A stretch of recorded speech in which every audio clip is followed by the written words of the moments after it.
Now, Ian was very, very engaged with climate change. He really was, but he kept saying to me, David, I can't make this into novelistic form. He didn't find a route in to actually base a whole book on the narrative and couldn't find a way of actually dealing with the subject of climate change. And he struggled and struggled, and Chesil Beach is the novel that came out in between was a process. About a year ago, he started writing, and he announced that his next book was about climate change, or his climate change novel, as they say. So he's found a way through, and he's about 3/4 of the way through writing that book. He's incredibly excited about it. And in a way, it follows the scientist who is the human. It's the human in us, the scientist who actually discovers some amazing solution and becomes very famous for it, but at the same time has a lifestyle and a selfishness in a way that actually doesn't want to personally deal with the story. So, this is the basis for Ian's next novel, and I'm delighted that he's managed to find a way into this and make it into novelistic form. I'm going to just go through some of the examples of the way artists have engaged. I mean, this is an artist, Alex Hartley. Alex names and claims for his art. I mean, he's sort of in the world of sculpture, but it's a very new world. What he was trying to do was to actually, he found a little book on the boat, and it was an old Norwegian book of about 200 years ago, and it was actually how you make a claim when you get to a piece of land.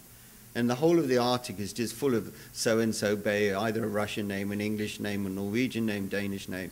And if somebody's actually made a claim and said, well, this piece of land is mine, I have the mineral rights and things like that. So Alex said, well, oh, great, let me try and make a claim, let's find a piece of land. So he spent about 3 days searching for this piece of land that nobody had claimed before. Eventually, after 3 days, we found it. And it's not the mountain, it's that little black shape that's in the bottom there. What is interesting about it, though, and this is why I love the creative process.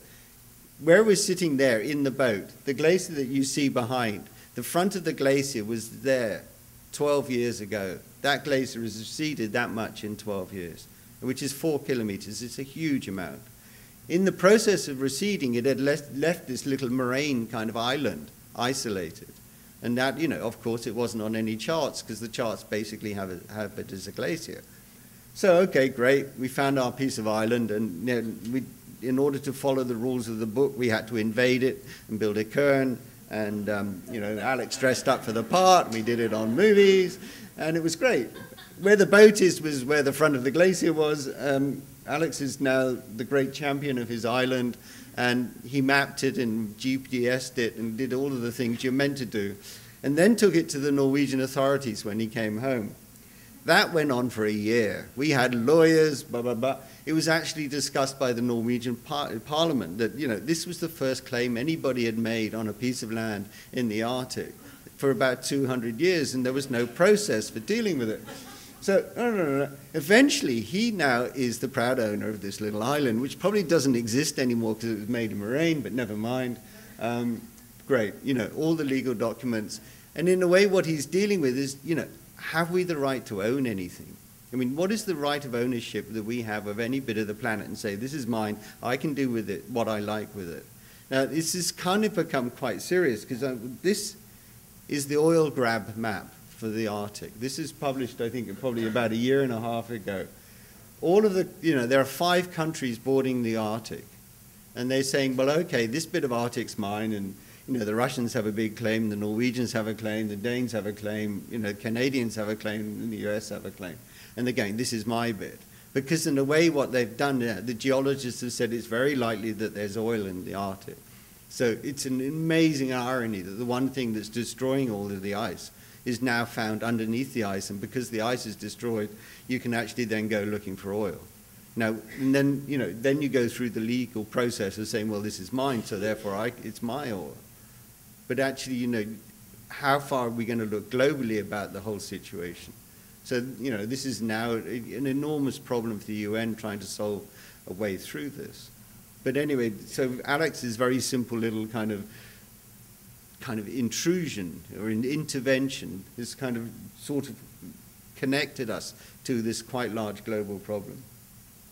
Another one who's playing around, Gary Hume. Gary Hume is a very famous painter and paints these kind of paintings. And he came up and was very quiet and had a good time. And he came about 2 weeks after he came home and said, David, I painted a painting. And I went, Gary, great. I'll come and look. Went to his studio and he showed it to me. And it was a hermaphrodite polar bear. Now, Gary has a wicked sense of humor. So I'm going, great, Gary, good joke, mate, you know, whatever. What is this about? And he said, no, this is serious, this is serious. And I said, okay. What he'd done was he was talking to a scientist up in Spitsbergen who were doing all the surveys of the polar bears. And what they found is that they found actually, quite disturbingly, quite a few bears are born with both sexes. So they're actually hermaphrodite polar bears. So then they were trying to understand why they were hermaphrodite polar bears. And what happens is that we release a chemical, PCBs, into the atmosphere quite innocently. They travel north and they get into the fat tissue of certain animals, and they get into the fat tissue of the polar bear. And what it does is to actually change the sexuality of that bear. I mean, it is quite astounding. Gary paints this quite innocent painting. The New York Times, about a year later, then published this really detailed report on exactly that, hermaphrodite bears in the Arctic.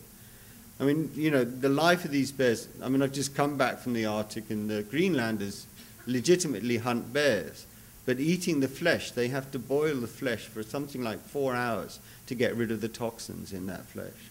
So anything we do simply and innocently here reverberates up into the Arctic, which is probably the purest atmosphere that you think you could find, but it's not. Which leads me to Amy. This is one of your local artists. Amy Buckland came up with this in '07 and has made some serious and fabulous work out of the process. But one of the very simple statements she's made, which I find and I use a lot, is that wouldn't it be great to turn the atmosphere into a World Heritage Site? It's just sort of saying, wait a minute, the only reason we have life on this planet is because of the atmosphere. Mars doesn't have a life-producing atmosphere, we do. I mean, the greatest resource we have is the actual atmosphere that's above, that we breathe and we absorb.